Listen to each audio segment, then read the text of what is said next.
আসসালামু আলাইকুম। Hybrid automobile থেকে আপনাদের সবাইকে স্বাগতম।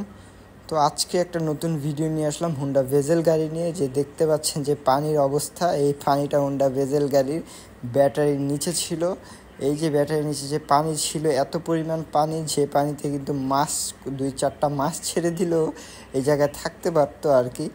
তো এই যে পানিগুলা যে ছিল, এই গাড়ির যে অনার তিনি নিজেও জানতেন না যে তার ব্যাটারি কাভারের নিচে এরকম পানি ছিল।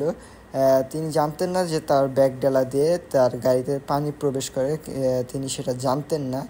যার কারণে তিনি বৃষ্টিতে গাড়িটা রেখে দেওয়ার পরে গাড়িটা এরকম পানি গিয়ে এই অবস্থা হয়। গাড়িটার ব্যাটারিতে কম যেত, মাইলেজ কম পেত। এই জন্য আমরা ব্যাটারিটা নামিয়েছি সার্ভিসিংয়ের জন্য, এবং আমরা দেখি এই রকম অবস্থা। তো আমরা আমাদের সাধ্যমতো যতটুকু সম্ভব আমরা ব্যাটারিটা সার্ভিসিং করে দিয়েছি, কারণ এই ব্যাটারি খুব দামি একটা ব্যাটারি। তারপরেও এই ব্যাটারিটা মার্কেটে এত অ্যাভেলেবেল না, যার কারণে আমরা ব্যাটারির প্রত্যেকটি পার্টস খুলে 100% সার্ভিসিং করে 100% কমপ্লিট করে গাড়িটা লাগিয়েছি, এবং গাড়িটা আলহামদুলিল্লাহ ঠিক আছে। তো আপনাদের যাদের এই হুন্ডা ভেজেল গাড়ি রয়েছে হাইব্রিড, তারা ব্যাটারি সার্ভিসিং করাতে চাচ্ছেন, অবশ্যই আমাদের সাথে যোগাযোগ করতে পারেন। আমাদের নাম্বার দেওয়া থাকবে।